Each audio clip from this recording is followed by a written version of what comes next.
আজি ভেৰগাঁৱত এৰী খচ উৎপাদন পাম্প কেন্দ্ৰত আৰ্থিকভাৱে টনকিয়া লোকক বিনামূলীয়াকৈ এৰী পলু বীজ বিতৰণ কৰে। বিশেষকৈ মুগা খেতিৰ বাবে অত্যাৱশ্যকীয় গছপুলি আজি 50 গৰাকীকৈ লোকক বিনামূলীয়াকৈ বিতৰণ কৰে। উল্লেখ্য যে চহা অঞ্চলৰ মহিলাসকলক কৰ্মমুখী হোৱাৰ লগতে নিজকে স্বাৱলম্বী হোৱাৰ বাবে ৰেচম শিল্পৰ প্ৰতি আকৰ্ষিত কৰি নিজৰ পৰিত্যক্ত মাটিত গছ ৰোপণ কৰি এৰী খেতিৰ প্ৰতি আকৰ্ষিত হ'বলৈ বিটিআৰৰ ৰেচম বিভাগৰ EM দাওবাইছা বড়োৱে আহ্বান জনায়। অনুষ্ঠানত বিটিআৰৰ ৰেচম বিভাগৰ বিষয়া মল্লিকা বসুমতাৰী, ভেৰগাঁও VCDCৰ অধ্যক্ষা টিংকুমণি বড়ো, নিহিৰ সংগুৰ বড়ো, ফেবেন ৰাভা, ভূপেন ডেকাৰ লগতে বহু সংখ্যক লোক উপস্থিত থাকে। আনহাতে এৰী পলু পুহি নিজক স্বাৱলম্বী হ'বলৈ মহিলাসকলক উৎসাহ প্ৰদান কৰি পলুসমূহক প্ৰতিপালন কৰাৰ লগতে গছপুলি কেনেদৰে ৰোপণ কৰিব লাগে তাৰ সন্দৰ্ভত সমগ্ৰ ধাৰণা আগবঢ়াই ভেৰগাঁও এৰী খচ উৎপাদন পামৰ অধ্যক্ষ ডক্টৰ গুণমণি ডেকাই। আমি আজিৰ এই প্ৰগ্ৰেমটো এইকাৰণে ৰাখিছিলোঁ, আমাৰ যিটো বড়োলেণ্ড এৰী মিছনৰ আণ্ডাৰত এপাৰ্ট প্ৰগ্ৰেম চলি আছিলে, প্ৰজেক্ট এটা চলি আছিলে। সেই প্ৰজেক্টটোৰ অধীনত আমাৰ ডিষ্ট্ৰিবিউশ্যন প্ৰগ্ৰেম আছিলে। সেইটো হ'ল প্লেণ্টেশ্যনৰ কাৰণে আমি যিখিনি পুলি ডিষ্ট্ৰিবিউশ্যন কৰিব লাগে সেইখিনি আজি কৰিছোঁ।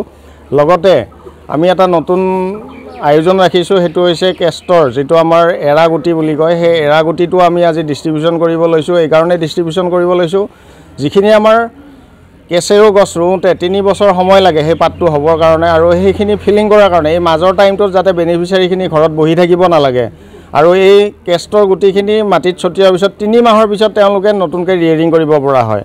সেইকাৰণে এই পদক্ষেপটো আমি লৈছোঁ ৰাইজৰ সুবিধা হোৱাৰ কাৰণে, আৰু আমাৰ যিখিনি গাঁৱৰ ৰাইজ আছে, দুখীয়া মানুহ আছে বা মধ্যবিত্ত মানুহ আছে, সেইখিনি আৰ্থৰ উন্নয়ন হৈ দেশক উন্নতি কৰাৰ কাৰণে এই পদক্ষেপটো লৈছোঁ। সেয়েহে আমি আজি আমাৰ যিজন ছাৰ EM দাওবৈছা ছাৰ, আমাৰ এক্সিকিউটিভ মেম্বাৰ হয় ছেৰিকালচাৰ ডিপাৰ্টমেণ্টৰ, তেখেতো আহি আমাৰ লগত সহযোগ কৰি এই নন্দানিক মুহূৰ্তত তেওঁ বহুত আনন্দিত হৈছে। লগতে তেখেতকো আমাৰ মাজত আহি আমাক উৎসাহিত কৰাৰ কাৰণে ধন্যবাদ দিছোঁ। লগতে আমাৰ মাজত যিখিনি আজি বেনিফিচিয়াৰী আহি তেওঁলোকে পুলিখিনি নিব আহিছে, তেওঁলোককো আমি আন্তৰিক অভিনন্দন যাচিছোঁ, লগতে বিহুৰ ওলগো যাচিছোঁ। ইয়াৰ উপৰিও আমি এটা কাম হাতত লৈছিলোঁ, সেইটো আছিলে যিটো চুম গছ, যিখিনি আমাৰ মুগা খেতিয়ক আছে 20 জন আমি চিলেক্ট কৰিছোঁ। অহাবাৰৰ পৰা আমি নেক্সট টাৰ্মৰ পৰা আমি চিট বনোৱাৰ কাৰণে প্ৰচেছ আৰম্ভ কৰিছোঁ। সেইখিনি তেওঁলোকক আমি শিকাই বুজাই ল'ম। তাৰ উপৰিও তেওঁলোকক যিখিনি তেওঁলোকৰ খালী মাটি আছে, তেওঁলোকক আমি বিনামূলীয়াকৈ যিখিনি গছৰ পুলি দিবৰ কাৰণে তেওঁলোকৰ যিখিনি ঠাই আছে সেইখিনি ফুল কৰিব পৰা কৰি আমি তেওঁলোককো গছৰ পুলি দিম। ইয়াতে আমি এই যিটো অনুষ্ঠান ৰাখিছোঁ এইটো আমি কণ্টিনিউ কৰি গৈ থাকিম। আজি এতিয়া আমি 100 মান মহিলা মাতিছোঁ, আমাৰ মাজত আহিছে 50 গৰাকীমান আহিছে। তেওঁলোকক আজি আমি ডিষ্ট্ৰিবিউশ্যন কৰিম, আৰু বিহুৰ বতৰৰ কাৰণে তেওঁলোক আহি থাকিব, আমাৰ পুলি থাকিব, এনেকৈ তেওঁলোকক আমি দি গৈ থাকিম। আৰু এইটোৰ দ্বাৰা আমি শেষ নকৰোঁ, আমাৰ এইটো নেভাৰ এণ্ডিং প্ৰচেছ। যেতিয়ালৈ আমি ডিপাৰ্টমেণ্টত থাকিম আমি দিয়েই থাকিম মানুহবিলাকক, আৰু যিবিলাকৰ ফ্ৰী মাটি থাকে তেওঁলোকক আমি বিনামূলীয়াকৈ দিয়াৰ ব্যৱস্থা কৰিম, কাৰণ আমাৰ নেক্সট স্কিম আহিলে যাতে তেওঁলোকক ঘৰ বা কিবা দিব পাৰিম, সেইটো সুবিধাৰ কাৰণে আমি পুলিখিনি ডিষ্ট্ৰিবিউশ্যন কৰি আছোঁ।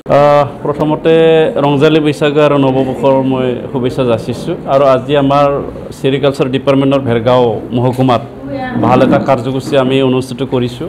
আমাৰ ভেৰগাঁও সাব ডিভিজন ছেৰিকালচাৰৰ ছুপাৰিণ্টেণ্ডেণ্ট গুণমণি ডেকা ডাঙৰীয়াৰ নেতৃত্বত আমাৰ ইয়াত বড়োলেণ্ড এৰী মিছন আৰু বিভিন্ন মিছনৰ যিখিনি বেনিফিচিয়াৰী আছিলে তেখেতসকলক আমি আগতীয়াকৈ ট্ৰেইনিং দিলোঁ, আৰু কিছুমান বেনিফিচিয়াৰী ফাইনেন্সিয়েল এতিয়ালৈকে ছাপৰ্ট পোৱা নাই যদিও তেখেতসকলক আমি ছিলেক্ট কৰি থৈছোঁ, পৰ্যায়ক্ৰমে তেওঁলোকে পাব। কিন্তু এতিয়া বতৰ হ'ল কি গছ ৰোৱাৰ এটা বতৰ হৈ আহিছে, গতিকে সেইটো কাৰণে আমি ইয়াত আজি চুম, কেঁচেৰু আৰু কেষ্টৰ 3টা প্ৰজাতিৰ আমি যিটো ছেৰিকালচাৰৰ ফুড প্লাণ্ট বুলি কোৱা হয় সেইটো আমি ডিষ্ট্ৰিবিউশ্যন কৰিছোঁ। আৰু আশা ৰাখিছোঁ আমাৰ চেৰি ফাৰ্মাৰসকলে অৰ্থাৎ খেতিয়কসকলে এইখিনি গছ লৈ গৈ পেলাই ঘৰত ভালকৈ লগাই ল'ব, আৰু যিটোৰ দ্বাৰা তেওঁলোকৰ বেনিফিট পিছত হ'ব সেইটো আমি আশা ৰাখিছোঁ। আজি 100জনী আমাৰ ৰিয়াৰাৰসকলক আমি এই 3টা বিধৰ ফুড প্লাণ্ট আমি দিব বিচাৰিছোঁ, আৰু আগলৈ আমি দিম। আজি বিহু থকাৰ কাৰণে আমি কিছুমান মানুহক নিমন্ত্ৰণ কৰিব নোৱাৰিলোঁ বা কিছুমানে অহা নাই। বিহুৰ পিছত আমি বাকীখিনি দি দিম।